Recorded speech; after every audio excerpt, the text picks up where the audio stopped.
We've covered conspiracies, conspiratorial thinking, and conspiracism on the David Pakman Show over the years. Today, our deep dive into the origins, not the oranges, you know what I'm talking about, the origins of conspiratorial thinking, how it works, how people get into and out of conspiratorial thinking and particular theories, and much more, with both interviews and coverage of conspiracy from over the last several years. Let's get right into it.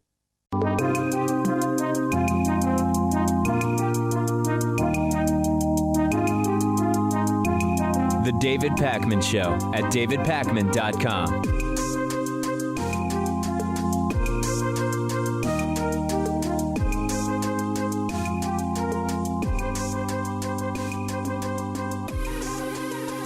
(617-830-4750).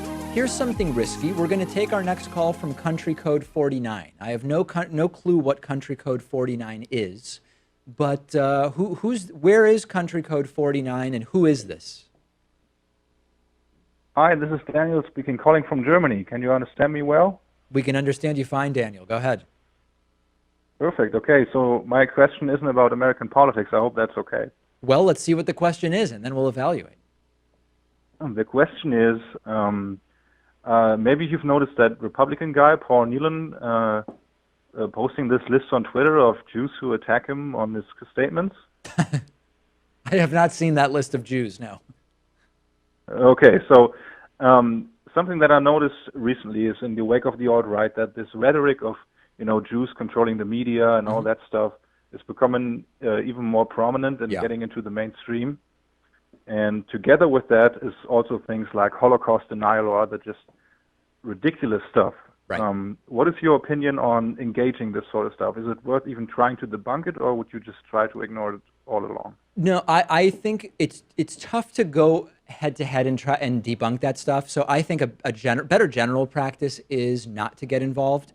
I do think it's important, big picture, if stereotypes are sort of perpetrated never with any opposition, it can be problematic because it can appear to legitimize those. Hey, listen, people are saying this over and over again. Nobody's refuting it, so maybe there is something to it. So I think big picture, it's important to make clear that those types of stereotypes and prejudices are considered invalid and discriminatory. But at sort of the individual level, it's sort of a personal choice whether you want to get into like a point-counterpoint debate about Jews controlling media, for example. And if you're going to engage, I think it's like the Jews controlling media is a good example for us to talk about.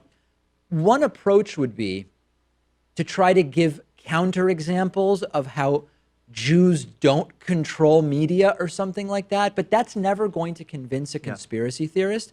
I think a better approach is to say, listen, whether or not for historical reasons Jewish individuals might be overrepresented in certain industries relative to their population, the idea of a conspiracy to control and working in concert is absolutely not backed by evidence, and sort of picking it apart that way rather than trying to provide examples of a Christian who's in media. I think that the latter is not nearly as effective. I see. Okay, well then thanks for answering my question. All right, appreciate it, Daniel. Great to hear from Germany. Very exciting. I got to ask, how do you square that viewpoint with your choice to interview Richard Spencer, other racists and anti-Semites? This is a program. With the fact that they're the leaders of these causes? Leaders of the causes is different, but also this is a program where it's sort of what we're doing. We're exploring and exposing these ideas. And challenging them, my sense was that the caller was asking more on sort of like in a day-to-day mundane way or something like that. Joe down the street. Sure. Joe Nazi down the street or whatever you want to call him. Shepard Smith is sometimes the lone, single, I guess I would call him voice of reason on Fox News. And it must be pretty tough for him, right? Being the only one there who ever is even remotely connected to the real world. In any case, Fox News has been at the forefront, along with other right-wing media outlets, pushing this bogus Hillary Clinton Uranium One conspiracy theory. And every once in a while, like on live calls or during a YouTube live stream, someone will ask me, David, why aren't you covering the blockbuster Hillary Clinton Uranium One story? And I'm not covering it because it's a bogus, debunked conspiracy theory, widely debunked. and there are endless important issues and breaking news to discuss every single day. However, I do want to talk about it today because something very interesting happened on Fox News. Shepard Smith took 6 minutes and destroyed the Hillary Clinton Uranium One conspiracy theory, which is particularly interesting because Fox News has been one of the primary purveyors of that conspiracy theory. And the reason it came up on Fox News is because yesterday Jeff Sessions, Trump's attorney general, again testified, and he was questioned by Democrats mostly about possible, and at this point pretty clear, lies and misstatements and deception around contacts between the Trump campaign and Russia. However, there were some Republicans who questioned Jeff Sessions yesterday who had no interest whatsoever in asking him about the pressing matters, which is, have you perjured yourself and how many times have you lied under oath? They wanted to talk about other stuff, including but not limited to the Hillary Clinton Uranium One conspiracy theory. So that caused Shepard Smith to decide to debunk the entire thing. He seems to have had enough. He said so on Fox News. Here's a little bit of Shepard Smith at least trying to set the record straight to what is probably not a particularly receptive audience to being talked out of a Hillary Clinton conspiracy theory. Here's Shep. Now, here's the accusation. 9 people involved in the deal made donations to the Clinton Foundation totaling more than $140 million. In exchange, Secretary of State Clinton approved the sale to the Russians, a quid pro quo. The accusation first made by Peter Schweitzer, the senior editor-at-large of the website Breitbart, in his 2015 book, Clinton Cash. The next year, candidate Donald Trump cited the accusation as an example of Clinton corruption. Hillary Clinton's State Department approved the transfer of 20% of America's uranium holdings to Russia, while 9 investors in the deal funneled $145 million to the Clinton Foundation. That statement is inaccurate in a number of ways. First, the Clinton State Department had no power to veto or approve that transaction. It could do neither. So Shep went on like this for a full 6 minutes, picking apart every aspect of this conspiracy theory. I won't play the full 6 minutes for you. You can probably find it online if you want. You can definitely find it online if you want. But if you already understand that this is a debunked conspiracy theory, you probably have no need for the full 6 minutes. Eventually, Shep Smith got to his conclusion with this thing. Even so, the accusation is predicated on the charge that Secretary Clinton approved the sale. She did not. A committee of 9 evaluated the sale. The president approved the sale. The Nuclear Regulatory Commission and others had to offer permits, and none of the uranium was exported for use by the U.S. to Russia. That is Uranium One. This was actually a really, really good explanation, a debunking of the entire story. Not where we would normally expect to see such a detailed debunking of a right-wing conspiracy theory. And as I was watching this, I was just imagining the core Fox News audience totally confused, wondering what on earth is happening on Fox News. And there's this really funny and also kind of disturbing, funny maybe is not the right word, thing that happens when you see Shep Smith just talking sense on Fox News. There are many homophobic right-wingers who understand you can't just go around calling people fags these days, that generally speaking, sexual orientation, even if you think it's wrong to be gay, lesbian, whatever, that you don't want to just publicly slam people for it with homophobic terms because it's in most of the country now not widely accepted. But you go and look at online forums where they are discussing this clip or other stories where Shep Smith has sort of departed from the right-wing talking points. All you see are comments like, this guy's a fag, Shep is gay, he can't be trusted, what do you expect from the gay guy on Fox News? And you and I realize that being gay has no bearing whatsoever on whether you can accurately report on a hypothetical uranium sale, but these right-wingers see something they don't like on Fox News, and they revert immediately to just homophobic slurs. It's like they can't control each other. If only sober, factual explanations actually changed Trumpists' minds, but the Fox fans are furious with Shepard Smith. I was looking at some tweets earlier today, and people are just losing their minds over this guy. You need to get that hack Shepard Smith out of Fox. He just made excuses for crooked Hillary and is clearly a double agent. Hey, Shep, Hillary took the 145 million regardless of when it was sent. Pay for play, you goof. Another tweet slamming Shepard Smith. I normally don't tune into Shep's hour on Fox. Can't stand his bias. But today, while surfing channels, he caught my interest. In 3 minutes, he argued Hillary's defense, how she had nothing to do with Uranium One, and how Trump had lied about it. He has to go.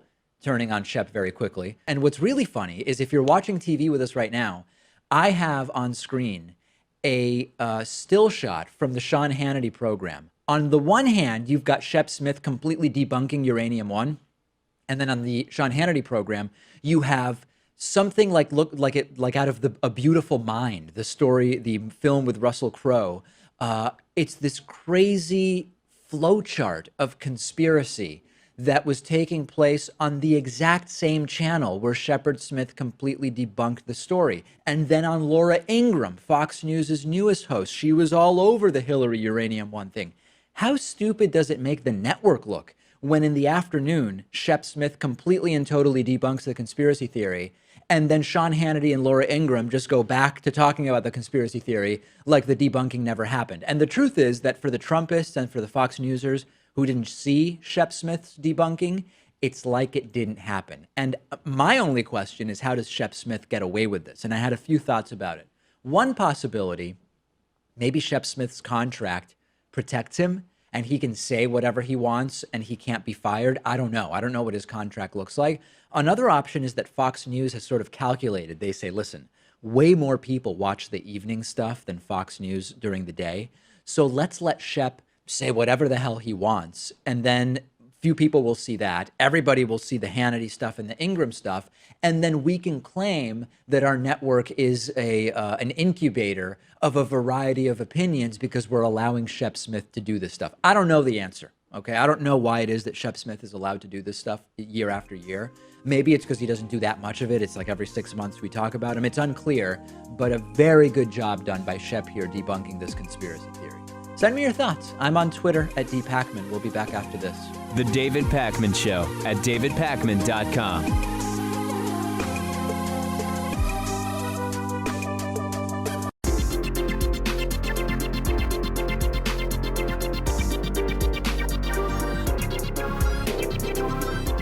The David Pakman Show at davidpakman.com. We have a fantastic long-form deep dive for you today on conspiracy theories, and what makes this extra special is that it's a crossover episode with Natan's Notes, the relatively new YouTube channel headed up by former TV director on The David Pakman Show and my little brother, Natan Pakman. He is voicing over and walking us through conspiracy theories and conspiratorial thinking on today's deep dive. Let's get right into it. How do conspiracy theories work? Conspiracy theories and conspiratorial thinking are around us all the time, from eccentric friends who questioned whether we landed on the moon, to the fact that a majority of Americans believe that Lee Harvey Oswald wasn't the only person involved in the JFK assassination. Let's take a look at how conspiracy theories work. Before we begin, we should clarify the difference between a conspiracy theory and a conspiracy. A conspiracy is a fact about the world, a situation for which there's good evidence that two or more people worked together, conspired, to commit an illegal or immoral act. A conspiracy theory, on the other hand, is an allegation or claim that an event was caused by a conspiracy. A conspiracy is something that's known as a result of investigating the causes of an event. A conspiracy theory, on the other hand, is the result of rejecting the evidence that explains an event. Actual conspiracies include the plot of Roman senators to assassinate Julius Caesar, the 1953 Iranian coup that overthrew the democratically elected prime minister, orchestrated by the US and the UK, the Watergate break-in, and any time two or more people get together to rob a bank. Let's look at 5 common characteristics of conspiracy theories. First, the presupposition that nothing ever happens by accident, that chaos or randomness does not and cannot explain significant world and historical events.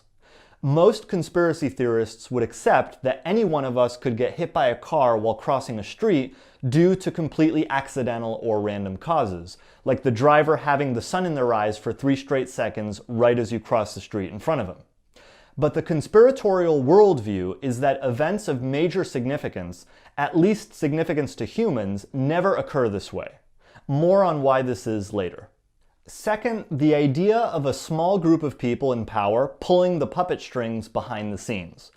A good example of this, I think, is the old anti-Semitic canard of Jewish control. The core here is that there's a cabal of Jews controlling events in secret for their own benefit.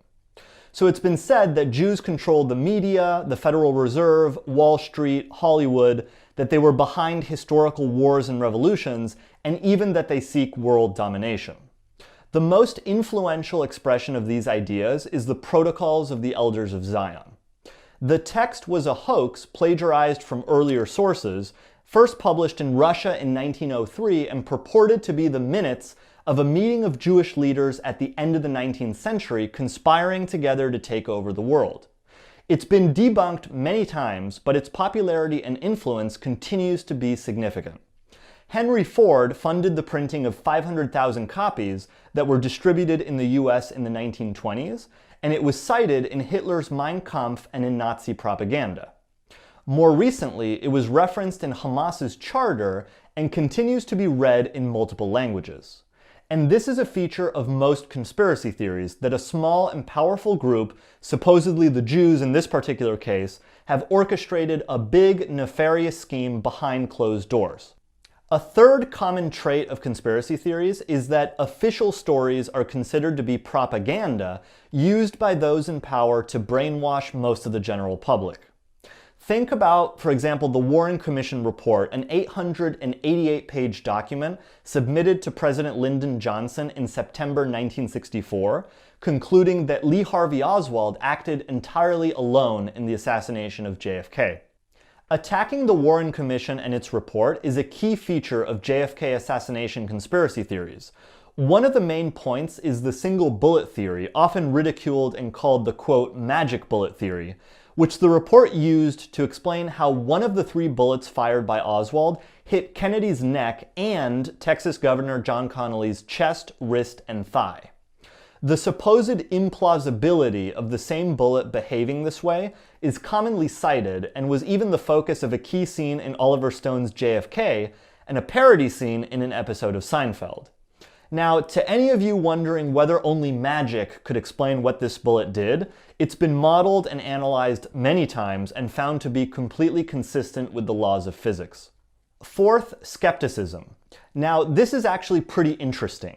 Conspiracy theories often appeal to our usual sense of skepticism, but take it to an irrational extreme. They take advantage of the fact that it's easy to sow doubt in us simply by asking questions that appear to expose inconsistencies in official accounts of events. Consider NASA's footage of the Apollo 11 moon landing. Conspiracists love to point out the appearance of a waving American flag as the pole is being fixed into position by the astronauts. They say, there's no wind on the moon, so how could the flag possibly wave? Now, this is a perfectly reasonable question, and of course, there's also a perfectly reasonable answer. While the astronauts placed the flag on the ground, it vibrated the flagpole and flag, and the inertia in the vacuum of space led to some movement of the flag that looked to us like waving. Also, the astronauts accidentally bent the horizontal rods holding the flag in place several times, which created the appearance of a rippling flag in the still photographs. Lastly, and very importantly, is the unfalsifiability of conspiracy theories. If you disprove any specific point or argument made by conspiracy theorists, they either claim that your, quote, evidence is fake and or part of the official propaganda story, or they accept it and immediately move on to the next point. So to take the moon landing example, if you explain why the flag appeared to be waving, a conspiracist might say, yeah, sure, but what about the fact that there's no blast crater when the lunar module landed? Or if you point to an aspect of the photos that disproves their point, they answer, those images were doctored by NASA. In this way, confirmation bias causes conspiracy theorists to take any evidence you throw at them, any evidence they encounter, even evidence which contradicts their theories, and incorporate it as further proof of their conclusion. So why is it that some people buy into conspiracy theories? We live in a world that is in many ways full of complexity and chaos. Terrible things happen for no good reason, scientific explanations can seem completely counterintuitive, and an event that changes history can occur by complete accident. It's difficult for a lot of people to accept that a lot of what happens in the world is by coincidence or through causes outside of our control. Some of these people turn to conspiracy theories because they provide reassurance that what's happening in their lives or the things that we see on the news have identifiable and comprehensible causes. There's been a lot of research, especially over the past 15 years, aimed at understanding the psychology of those who believe in conspiracy theories. Conspiratorial belief, it turns out, correlates with certain personality traits such as intellectual curiosity, a strong imagination, cynicism toward politics, and distrust of authority. Psychological studies have found that belief in conspiracy theories also tends to correlate with belief in creationism, the paranormal, superstitions, and New Age beliefs. Conspiracism has also been tied to a tendency to see patterns where there are none. A 2018 study by psychologist Joshua Hart gave cognitive tests to over 1,200 American adults and also asked them questions about what they thought about statements like, quote, "The power held by heads of state is second to that of small unknown groups who really control world politics," and, quote, "Groups of scientists manipulate, fabricate, or suppress evidence in order to deceive the public." Those who agreed with the conspiratorial statements were much more likely to identify non-existent patterns when shown randomized visual images, and they were more likely to interpret nonsensical statements as profound. So on portions of the test that had nothing to do with politics or conspiracies, the conspiracists tended to attribute meaning and intention where non-conspiracists did not. Some researchers have also suggested that conspiratorial thinkers suffer from what's known as proportionality bias. In other words, when someone has trouble believing that an event with large-scale consequences can have a small-scale cause. For example, that a lone gunman would assassinate JFK, that someone as famous as Princess Diana could have been killed by a simple car accident, or that a mere group of 19 terrorists could create the devastation of 9/11. Assuming that these were all high-level government conspiracies would maintain the proportionality between the causes and the consequences, and it's an understandable impulse. But of course, significant events like these often do have spontaneous small-scale causes. Believing in conspiracy theories also provides an insider's sense of being in the know. Conspiracy theorists and their followers form groups that know, quote, what really happened and how things really are. Just think of all the conspiracy theorists who go around calling people shills or sheep. So although we can understand and maybe even empathize with what drives people to believe in conspiracy theories, it would be a mistake to discount the dangerous real-life consequences of believing in them. Belief in conspiracy theories has led to physical violence and terrorism, such as the 1995 Oklahoma City bombing. Many people who subscribe to conspiracy theories have a misplaced distrust or animosity toward institutions that in reality are beneficial to society. And in some cases, they can even develop a hatred toward entire groups of people. Conspiracy theories about vaccines and autism have led people to not vaccinate their children against deadly diseases. And surveys have shown that people who believe climate change to be a hoax are far less willing to reduce their carbon footprint. The more complex a problem is, the more complex the solution tends to be. So some people find comfort in falsely asserting problems to be more simple than they actually are, because it would mean that the solution is simple. If the MMR vaccine causes autism and the medical community is ignorant about it, then the solution is simple. Don't trust the medical community and don't use vaccines. It's much less palatable to consider that autism has complicated genetic causes that aren't yet fully understood, leaving us for the time being with no easy answers. Of course, you might be watching and thinking to yourself, sometimes powerful people do conspire. Sometimes the public is being lied to by the powers that be. Well, there's a difference between a healthy skepticism and habitually getting caught up in conspiracy theories. One method you might use to tell the difference is to consider how implausible it would be for a huge number of conspirators to keep everything a secret. Benjamin Franklin once wrote, quote, "3 may keep a secret if 2 of them are dead." Physicist Robert David Grimes has developed a statistically rigorous formula to determine how long it would take for a conspiracy to be exposed based on the number of people that must have been involved. Basically, the more people involved in the conspiracy, the faster a leak would have to emerge. Grimes calculated that the supposed moon landing hoax would require the involvement of about 411,000 people and would be exposed within 3.68 years. A hoax about man-made global warming would involve about 405,000 people and would be exposed within 3.7 years. So yes, some conspiracies are real, but we often find out about them through people leaking information.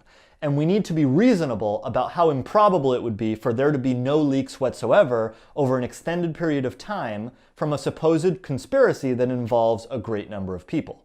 Another method for finding the line between rational skepticism and misguided conspiracism is to employ a critical thinking principle known as Occam's razor.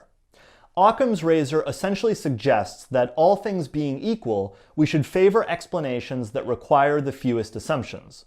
If we already have a reasonable explanation for why something happened, there's no need to invoke additional speculation. If your dog has a history of digging through your garbage and you come home and find your trash can flipped over, it's unreasonable to start hypothesizing about who broke into your house to tip over your trash can, barring some specific evidence to point you in that direction.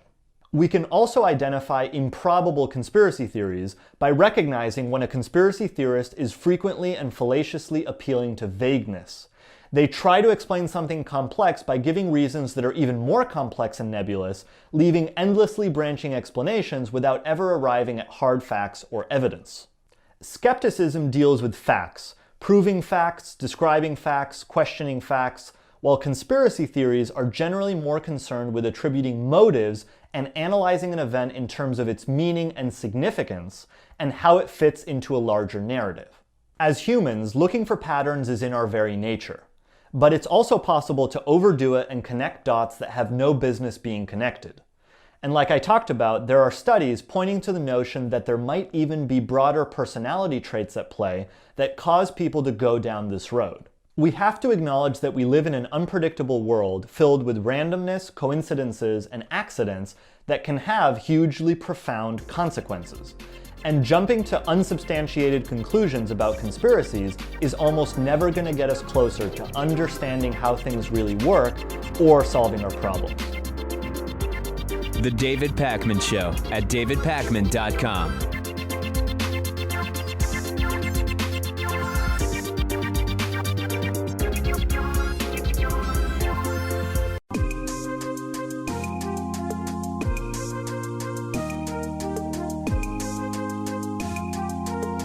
Welcome back to the David Pakman Show. It's great to welcome to the program today Nancy Rosenblum, who is a Harvard University Department of Government Professor Emerita, who wrote the book A Lot of People Are Saying, co-written with Russell Muirhead. Nancy, so great to have you on the program. I'm delighted to be with you, David. So I think an interesting place to start would be, we talk a lot about conspiracy theories, conspiratorial thinking on the program. We've looked at some of the psychological mechanisms that impact people getting into this type of thinking. But one thing we've not discussed so much is whether, from a sort of objective empirical point of view, conspiratorial type thinking is increasing in society. So let's maybe start there. Do we have any strong evidence one way or the other about whether in general this type of thought is more prevalent today than it has been in the past? I don't think we have more evidence of its prevalence. I think we can say two things with some confidence. One is that the spread of conspiracy thinking probably has increased because of the internet. It's costless and speedy to spread these kinds of rumors or claims, and that gives us a reason. It's hard to count on the internet, as you probably know, but it gives us reason to think that more people are at least exposed to these things, whether or not they're true believers. I think the other thing I can say with confidence, because it's the theme of my book, is that there is a new kind of conspiracy thinking out there today. And it's not conspiracy theory as we understand it. It's conspiracism without the theory. The two have become decoupled. And this really is a new and malignant phenomenon in politics. It's brought conspiracy thinking in from the fringe right into the White House and the halls of power. And it has, I think, a different significance and different effect than classic conspiracy theory. Well, so can we first define the difference? What would be, and maybe examples would be good, when we talk about conspiracy theorizing versus conspiracism, what is the distinction between the two? Well, a conspiracy theory is a theory. We should take that part of the phrase seriously. That is, it's offering an explanation of things. And conspiracy theorists do a lot of rigorous work. They collect the dots, they amass evidence, they find patterns in this evidence, they develop a grand narrative. And sometimes these conspiracy theories are actually true, and sometimes they're completely fantastic and unwarranted. And often they're a vexing mix of the two. But in any case, these people are like researchers. They are making an argument based on evidence, and they want you to think that this argument is true, that the unintelligible, the previously unintelligible has been made intelligible by their findings, and that the unbelievable has been made believable. So, for example, a conspiracy theorist has an account of the real assassination of John F. Kennedy. Right. Or a conspiracy theory about the real sources of the 9/11 attack, that it wasn't 19 men operating out of the remote quarters of Afghanistan. It was the U.S. government or drones or whatever it was. So that's a conspiracy theory. It's an explanation. And in a way, conspiracy theorists reason the same way we all reason when we want to make an argument about something that's happening in the world. The new conspiracism really is entirely different. It's conspiracy without theory, and it doesn't attempt to explain anything. There are no dots, there are no patterns, there's no evidence, there's no argument. Instead, what you have is a bare assertion. The election is rigged, for example, or the Mueller report is an attempt at a coup d'etat. So it's bare assertion. Sometimes it takes the form of, I'm just asking questions. You know, what I know is bad enough, people would say about the birther conspiracy.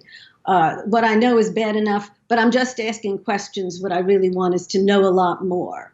Or it takes the form of a kind of attribution, like some agent of government is plotting something. It's an insidious plot. It's clearly ominous. It's something worse than sort of partisan bias or self-interest, but there's no explanation of who or why or for what purpose. So it's conspiracism without the explanation. And there's a way in which this conspiracism without the explanation is very powerful. Yeah, well, I was going to ask, is one more pernicious than the other or dangerous than the other? Because you might imagine that with a particular conspiracy theory, you can at least attempt to take the theory head on, present a contradictory narrative, ask for that evidence, ask what might change your mind about this particular theory. It seems that with conspiracism more generally, it could be more difficult to disabuse someone of those beliefs. I think that that's exactly right. That I made the point earlier, the conspiracy theory reasons the way we reason. These kinds of bare assertions, like the election is rigged, are completely disorienting. They're disorienting and unnerving because they completely change what it means for us to know something. Because they come without argument, they come just with insistence. And when we can't, and so it changes, as I say, what it means to know something, and it's very hard to answer it. The other thing that makes it much more dangerous, of course, is that it's coming from the office of the president or from elected representatives or from governors and so on, and of course from conspiracy entrepreneurs who spread it. And there's a third thing that makes it, I think, more potent than conspiracy theory, and that's that it uses the internet in a different way. Conspiracy theorists use the internet to find their dots and their evidence, right? Architects and engineers for 9/11 truth look up the escalating temperature of jet fuels, for example, or the capacities of drones. Whereas the new conspiracists use the internet really very differently to spread their ideas. And when you make a bare assertion, it's easy to spread, right? You can do it in 280 characters easily. You're not offering an explanation. And they use assent to this theory as validation. What validates it is not the argument. What validates it is a lot of people are saying, and that's the title of the book. So, and you can, in a sense, count the number of retweets or likes or shares. And so you can say a lot of people are saying that the Obama administration tapped the phones of Trump Tower during the campaign.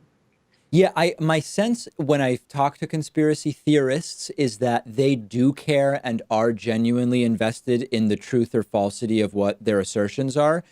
Exactly. How does that compare to conspiracism? Because with some of these conspiracist ideas, I am less convinced that those espousing the ideas are actually invested in the truth, but rather are invested merely in the spread of the general notion for their benefit. I think that that's very perceptive of you, David. And here's how I understand it. When the president, for example, makes a conspiracist claim that the Justice Department is planning a coup, the people who follow him, who assent to it, who spread it, who repeat it, don't necessarily think that all of the elements or all of the facts have to be true. They think that they are, and the phrase that we use is that this claim is true enough. That is, it fits with their political hostilities and political animosities and political connections so that the story is true enough. If you think that Hillary Clinton is evil and does horrible things and lies about it, then the Pizzagate conspiracy, which says that she's running a child sex trafficking ring out of the basement of a pizza parlor in Northwest Washington, D.C., they don't necessarily have to believe that all of those facts are true. What they believe is it's true enough. And let me read you, because this confirms your hypothesis here. Let me read you a couple of quotes about what true enough really sounds like.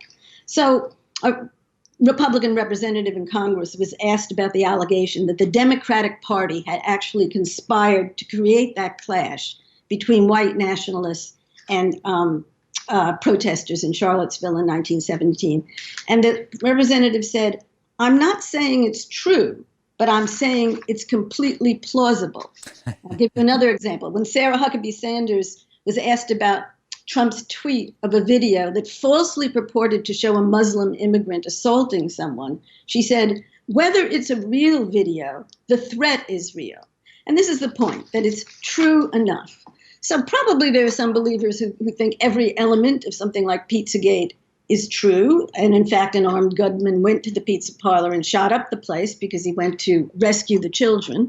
But most, I think, do not. I think that this new conspiracism and the assent to it and the validation through tweeting and liking and affirming and so on is a sort of form of political participation. Yeah, well, I was going to say that there's this rationalization that often exists, which is it's less important whether this is specifically true because belief in this serves is sort of a means to an end, even if this particular assertion is not true. And I think that that's how a lot of conspiracists rationalize continuing to spread stuff that even they question the truth of.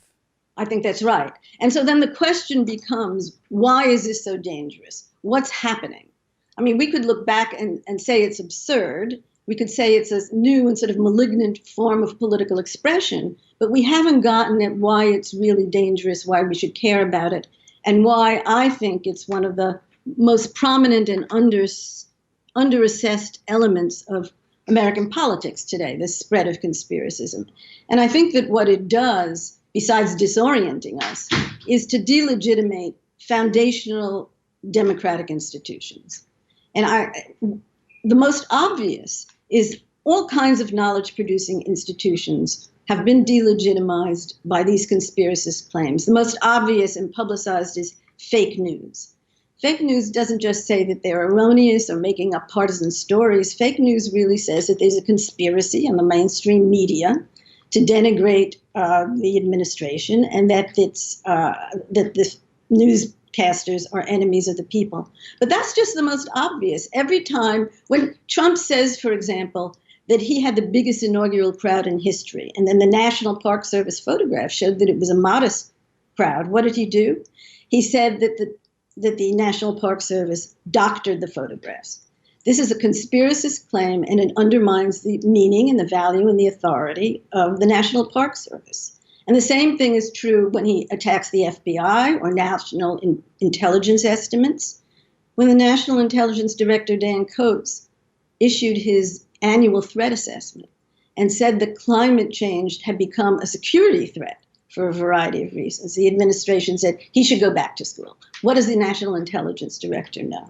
So we have this cumulative delegitimation of all kinds of knowledge-producing institutions, and we need them because you cannot make political decisions and policy decisions without some confidence that facts matter. And conspiracism is a better, more permanent, more powerful, I think, way of delegitimating these institutions and the facts that they assess than lies.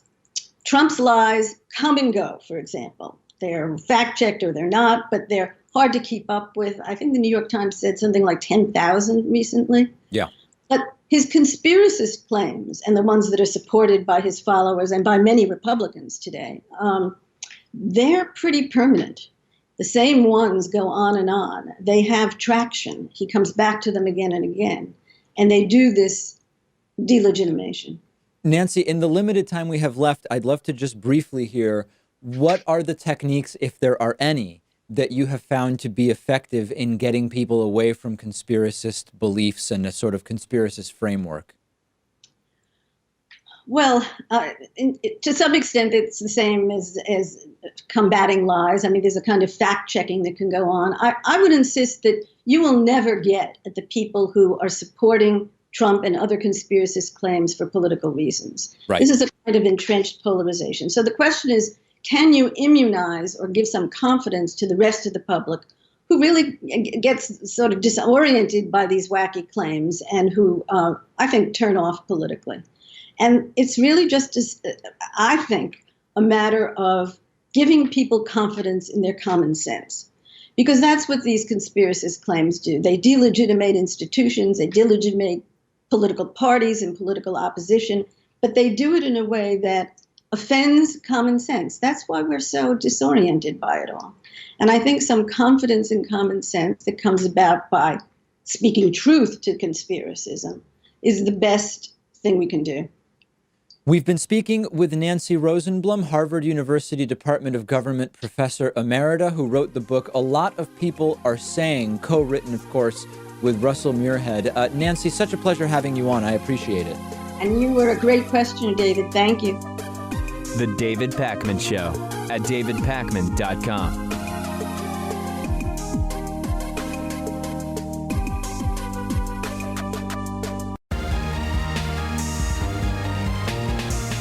The David Pakman Show at davidpakman.com.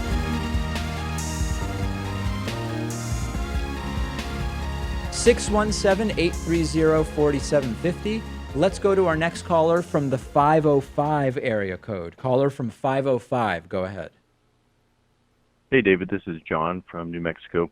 Hey, I just had a question. If you could have any conspiracy theory or quote-unquote conspiracy theory be completely revealed and just out there so it's no longer in question, and some examples would be something like 9/11 or climate change or just the corruption of politics, money in politics, or the Mueller investigation. Let me see if I understand. I'm sorry, what was that? Let me see if I understand. You're saying if I could pick a conspiracy theory and have it be true, which one would it be? Not necessarily be true, but just have it out there so it's no longer a conspiracy. Because, for example, some Republicans think that climate change is a conspiracy. See. Yeah. You see what I mean? So you're saying like some people think 9/11 was an inside job. it wouldn't be Sure, that do I exactly. want 9/11 to be proven as true, but just if we could definitively prove that 9/11 wasn't an inside job, like would that be the one that I would Right. pick? I think it would be climate Right, change exactly. because right now it's having the most, it's going to have the most long-term impact on us. I think that would be it, right? In 1,000 years, I don't know how much it will matter whether it was ultimately debunked that 9/11 was an inside job, that it was the Israeli Right. Mossad working in concert with, Dick Cheney and Bush and whatever else. But if we Right. continue to have people believe that the entire climate change reality is just a hoax, then I think that would be hugely damaging in 1,000 years. I just hesitate to say that climate change is a conspiracy theory. In other words, there's fringe Right. elements that deny it, but by and large, I just don't know that it's even a conspiracy theory at this point. Sure. Sure. I didn't know if that was the right label to put to it, but just in the sense that some people, or a vast amount of, us Americans, or not me, but we tend to think that, oh, it's a Chinese hoax or whatever. So yeah, I appreciate your answer, man. Do you have one in particular in mind? I was thinking climate change as well, just because that is the most beneficial, and if we could just kind of move past this rut that we're in and start going towards a more eco-friendly approach to our lifestyles, I think that would be probably the best thing to do. Yeah, I guess a better way to say it instead of conspiracy is, what is there where if we could get the world completely united in terms of what we believe is going on would do the most good? And that's where, like, listen, in the end, Yeah. if people think Paul McCartney died 40 years ago and was replaced with a similar looking left-handed bassist, it's not really going to make that big of a difference whether we get agreement or on that or not. Even if the moon landing was faked, right? Like, but the climate change one, if we could just get 100% agreement that this is what's going on, I think it would do the most good long-term for us. Absolutely, man. Well, All I right. appreciate you taking my call. Thank you. Appreciate the call. We've been talking about echo chambers that are created online based on these recommendation algorithms that exist. So this happens on Facebook. This happens on YouTube. This is happening on Instagram. Twitter, I'm not sure if they have this type of algorithm in place, but many places online, you are shown videos or articles or posts that are based on an algorithm that determines what you are most likely to engage with based on how you've reacted to other content. What have you shared? What have you spent time looking at? What have you clicked on or liked or whatever the case may be? This can be problematic because algorithms can be gamed, and algorithms can also recommend content that for a variety of different reasons we might not want to see recommended. YouTube is one big place where this has been really, really controversial. And YouTube made an announcement over the weekend in a blog post that they're going to stop or at least reduce recommendations of what they call, quote, borderline content and content that could misinform users in harmful ways, such as videos promoting a phony miracle cure for a serious illness, claiming the earth is flat, or making blatantly false claims about historic events like 9/11.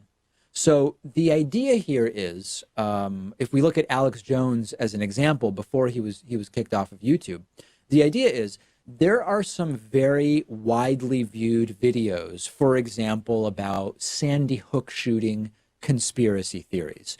And when it becomes a problem is if people go on YouTube and they just want information about the event and they search for, I don't know, what happened at Sandy Hook or something like that.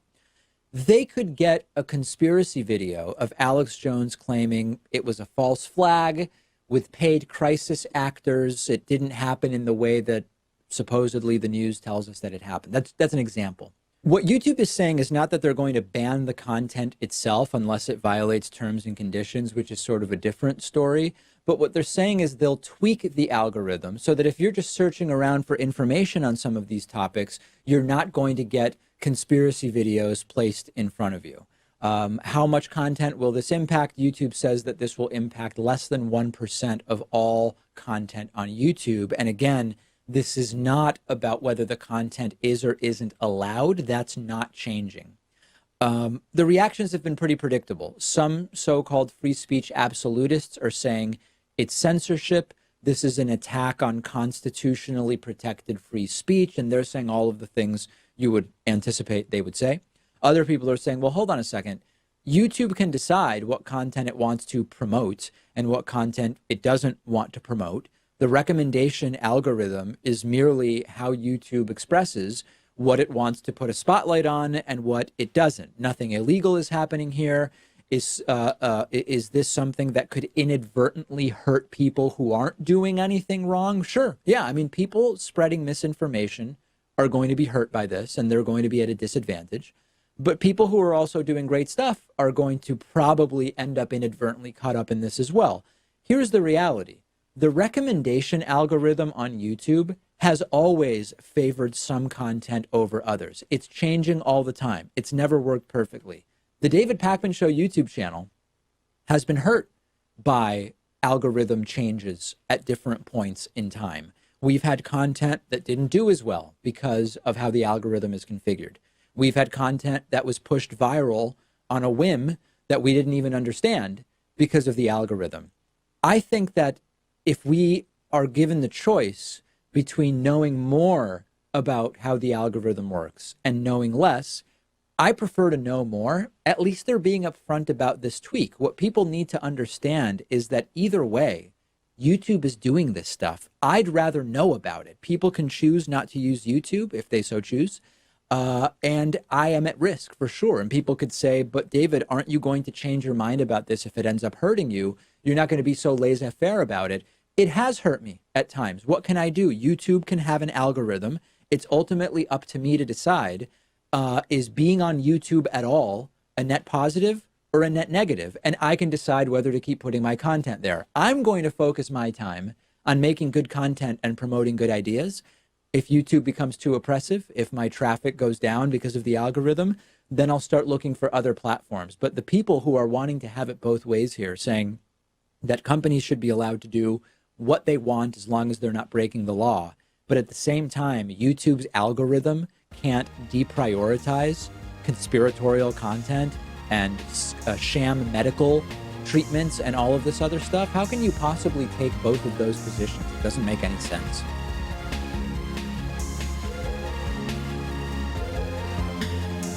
The David Pakman Show at davidpakman.com.